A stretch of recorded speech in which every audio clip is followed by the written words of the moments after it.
दोस्त, एक छोटी सी कहानी है एक एस्पिरेंट्स की, जिसे सुनने के बाद आप अपना आंसू नहीं रोक पाओगे और खुद भी मेहनत करने पर मजबूर हो जाओगे। दोस्त, एक लड़का था जो बिहार के एक छोटे से गांव से बिलोंग करता था और इनके पिताजी एक किसान थे जो फसल उपजाकर सब्जी उपजाकर घर को चलाया करते थे। लेकिन दोस्त, आपको भी पता है कि ज़्यादातर बाहर में पढ़ाई करने वाले मिडिल क्लास फैमिली से ही बिलोंग करते हैं।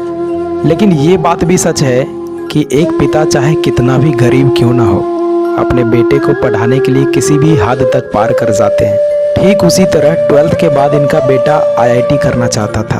तब इनके पिताजी इसे कोटा भेज दिए थे तैयारी करने के लिए। इस समय इनके पिताजी के पास कुछ पैसे थे और कुछ कर्जे लेकर तैयारी करने के लिए भेज दिए थे।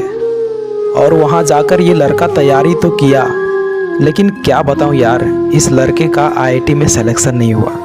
और जब ऐसे स्टूडेंट का सिलेक्शन नहीं होता है ना, तो इनके और इनके फैमिली के ऊपर क्या बीतता है, ये सिर्फ एक मिडिल क्लास स्टूडेंट ही समझ सकता है। फिर ये लड़का रोते हुए अपने पिताजी के पास कॉल करता है और कहता है कि पिताजी, मेरा सिलेक्शन नहीं हो पाया। मैं अपने तरफ से पूरा मेहनत किया, लेकिन फिर भी पता नहीं क्यों सिलेक्शन नहीं हो पाया।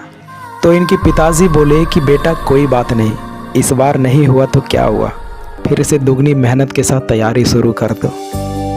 तो दोस्त, इनके बेटे ने कहा कि पिताजी फिर से तैयारी करें, इतने पैसे आप कहाँ से लाएंगे। तो इनके पिताजी बोले कि बेटा तुम तैयारी पे ध्यान दो, हम पैसे कहाँ से लाएंगे वो हम जानते हैं और हम पैसे भेज देंगे, तुम टेंशन ना लो।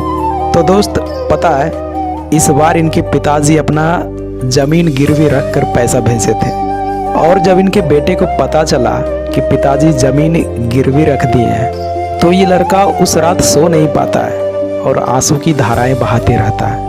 और इसके अगले ही दिन इस लड़के के टीचर क्लास में सारे स्टूडेंट्स को मोटिवेट कर रहे थे, तो ये लड़का क्लास में ही रोने लगा मोटिवेशन सुनकर। तो टीचर ने बोला कि बेटा क्या हुआ, तुम रोने क्यों लगे। तो लड़के ने बताया कि सर, आपने जो बताया ना वो बिल्कुल सही है, और सर अब से मैं दुगनी मेहनत के साथ पढ़ाई करूँगा। सर, मेरे पिताजी अपना ज़मीन गिरवी रख कर पढ़ने के लिए भेजे हैं। और सर, मेरे माता पिता अच्छे एरोप्लेन तो छोड़ो, कभी अच्छे ट्रेन में भी सफ़र नहीं किए हैं, कभी स्लीपर बोगी में भी सफ़र नहीं किए हैं। सर, वो लोग बहुत कष्ट करके हमें पढ़ा रहे हैं, ये बात बिल्कुल सही है। सर, मैं आज आपसे वादा करता हूँ कि मैं IIT में ज़रूर सेलेक्ट हो जाऊंगा और मैं उसके बाद अपने पेरेंट्स को यूरोप का टूर फ्लाइट से कराने लेकर जाऊंगा। और सर, मैं उसी दिन आपको कॉल करके बताऊंगा जिस दिन मैं एयरपोर्ट पे अपने माता पिता के साथ जा रहे होंगे। तो दोस्त, इनके टीचर ने बोला कि बेटा मैं तुम्हारा कॉल का इंतज़ार करूंगा, ऑल द बेस्ट। हालांकि टीचर इस बात को हल्के में लेते हुए कहा था, क्योंकि इनके टीचर को लगा कि ये तो क्षणिक भर का मोटिवेशन है, 10-15 दिन के बाद तो ये मोटिवेशन हट ही जाता है। लेकिन दोस्त, इस लड़के के अंदर सच में मेहनत करने का जुनून आ गया था और ठीक 5 साल बाद IITian बनकर दिखा दिया और अच्छा खासा सैलरी भी मिलने लगा था। उसके बाद ये लड़का सीधा अपने टीचर को एयरपोर्ट से कॉल करके बताया कि सर, आपको याद है मैं आज से 5 साल पहले आपको बोला था कि मैं IITian बनकर अपने माँ बाप को यूरोप टूर करवाऊंगा। सर, मैं आज अपने पेरेंट्स के साथ एयरपोर्ट पे हूँ।